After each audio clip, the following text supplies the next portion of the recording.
Olá, meus queridos, tudo bem com vocês? Bom, a aula de hoje é sobre triângulos semelhantes. Vimos há pouco as características necessárias para que dois polígonos sejam semelhantes. Certo? Vocês se recordam? Vamos lá, puxando aí. Bom, para que dois polígonos quaisquer sejam semelhantes, é necessário que, primeiro, eles tenham lados proporcionais, tá certo? Precisam ter lados que geram proporcionalidade. E segundo, os seus ângulos devem ser congruentes. Lembram-se disso? Então, vai lá. Não é diferente para os triângulos. Para que dois triângulos sejam semelhantes, essas duas características são importantíssimas. Bom, então, para entendermos melhor a questão de semelhança entre triângulos, nós temos uma situação-problema indicada aqui. Nós temos dois triângulos, né, que são semelhantes. Por que eu sei que esses dois triângulos são semelhantes? Ó, o triângulo ABC e o triângulo RQP. Eles são semelhantes, porque logo no enunciado afirma, então eu vou escrever aqui, ó, do lado, que o triângulo ABC, que é esse primeiro triângulo, ele é semelhante ao triângulo RQP, como está registrado no enunciado da situação-problema, tá certo? Que é o triângulo 2. Vejamos, se ele está afirmando isso, logo, esses dois triângulos possuem as duas características que a gente falou agora há pouco. Tudo bem? Lados proporcionais e ângulos congruentes. Então, vamos ver o que pede os itens a seguir. Muito importante é a gente analisar quem são os ângulos homólogos desse triângulo. Tá? Ângulos homólogos são os ângulos que vão ter a mesma medida. Logo na indicação da semelhança, ele fala que o triângulo ABC é semelhante ao triângulo RQP. Então, o vértice A é o vértice homólogo ao vértice R. Por isso, eu já marquei em vermelho que os dois ângulos ali são os ângulos congruentes iniciais. Logo em seguida, a gente tem que o vértice B corresponde ao vértice Q. Bom, e adiante nós temos que o vértice C é homólogo ao vértice P, então coloquei na mesma cor para indicar quem são os ângulos congruentes da figura. Percebem como é importante a gente colocar na ordem dos lados e ângulos correspondentes? Bom, então vamos completar o que pede o item A. Ele pede para que a gente faça a correspondência entre os vértices. Essa flechinha de dupla entrada indica correspondência. Então, nós temos ali, no caso 1, que o vértice A, ele corresponde a qual vértice no outro triângulo? Ou seja, qual é o vértice homólogo ao vértice A? Bora, então, fazer a correspondência.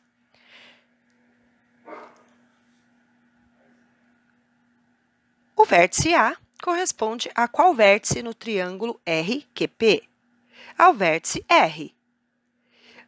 Assim sendo, o vértice B corresponde ao vértice Q.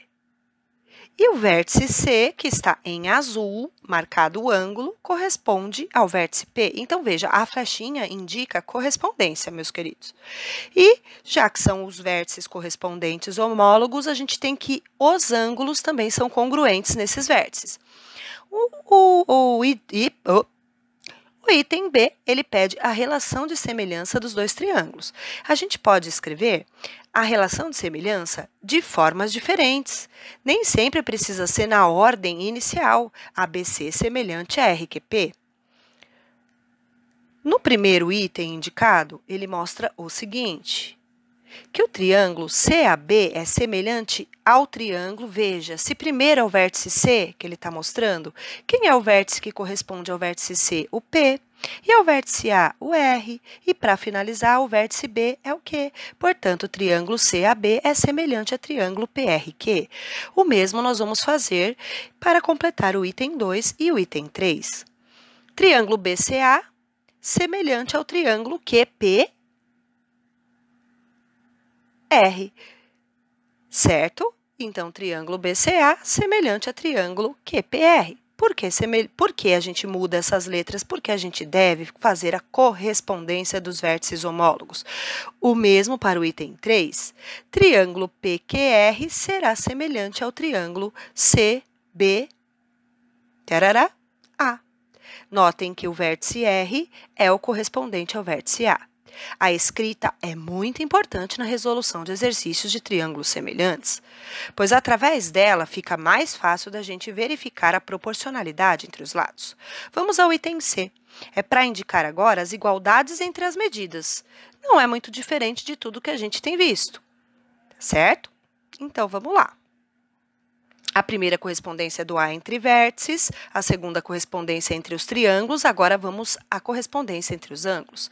Medida do ângulo A, notem que o ângulo A está em vermelhinho no primeiro triângulo, é igual à medida do ângulo R, que é o que está em vermelhinho no segundo triângulo.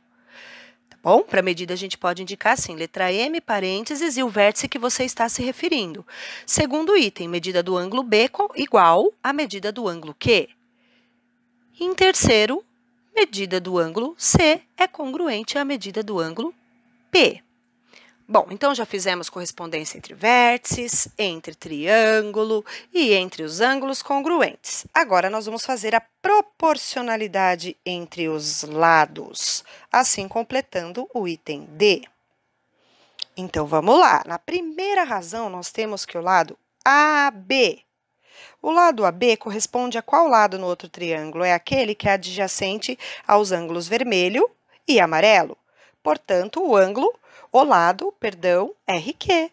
Então, o lado AB está para o lado RQ. Assim como o lado AC está para o lado RP. Assim como o lado BC está para o lado QP, seguindo a ordem dos vértices homólogos. Tomem cuidado. E essa é a razão de semelhança que nós temos entre os triângulos. Ok? Vamos ao próximo desafio. Bom, agora a gente vai ter um exercício de aplicação. Vamos ver o que pede no enunciado. O enunciado primeiro afirma que na figura a seguir sabe-se que os dois triângulos são semelhantes. O triângulo 10 é semelhante ao triângulo 1000, ou seja, triângulo DEZ semelhante a triângulo MIL. Tá? Ele já está afirmando para a gente não precisa procurar essa semelhança. Esses exercícios, esses que a gente está trabalhando inicialmente, eles já afirmam a semelhança, então fica um pouco mais fácil. O item A vai pedir para que a gente determine o valor das incógnitas, e são as medidas dos ângulos. Tudo bem, meus queridos, isso no item A. O vértice E, que é o vértice que contém o alfa no primeiro triângulo, ele é homólogo ao vértice I.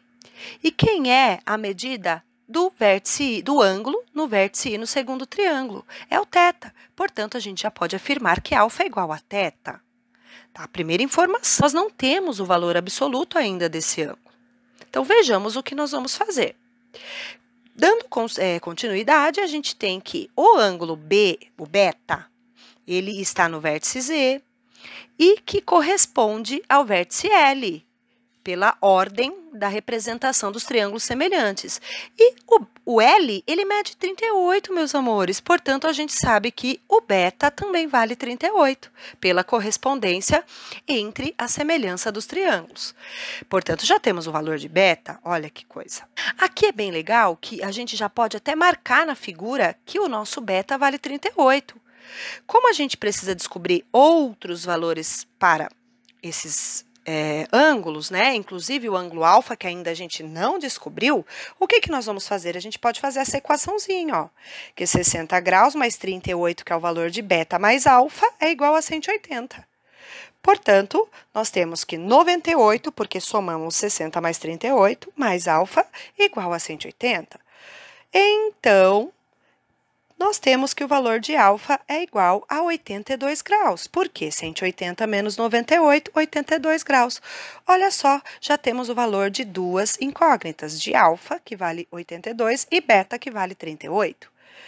Tudo bem, meus lindos? Agora a gente precisa calcular gama. Não vejo a hora de calcular gama, perceberam? Vamos para gama. Deixar mais limpinho, organizado, para que a gente possa fazer mais rascunho. Vamos lá. O ângulo gama, ele pertence ao vértice M do segundo triângulo, tá? Quem é o vértice correspondente no primeiro triângulo ao vértice M? É o vértice D, que vale 60 graus. Assim sendo, a gente tem que gama mede 60 graus. Prontinho. Temos a medida de todos. Ops, ainda não. Tá faltando um. Tá faltando a medida de θ. Θ está no vértice I. E o vértice I, ele é correspondente ao vértice E. E o vértice E, como logo de início a gente falou que alfa é igual a θ. Já no início a gente falou isso. Portanto, θ é igual a alfa, e alfa a gente já descobriu o valor, que é θ igual a alfa, que é igual a 82 graus. Espero que tenham entendido, meus queridos. Até a próxima!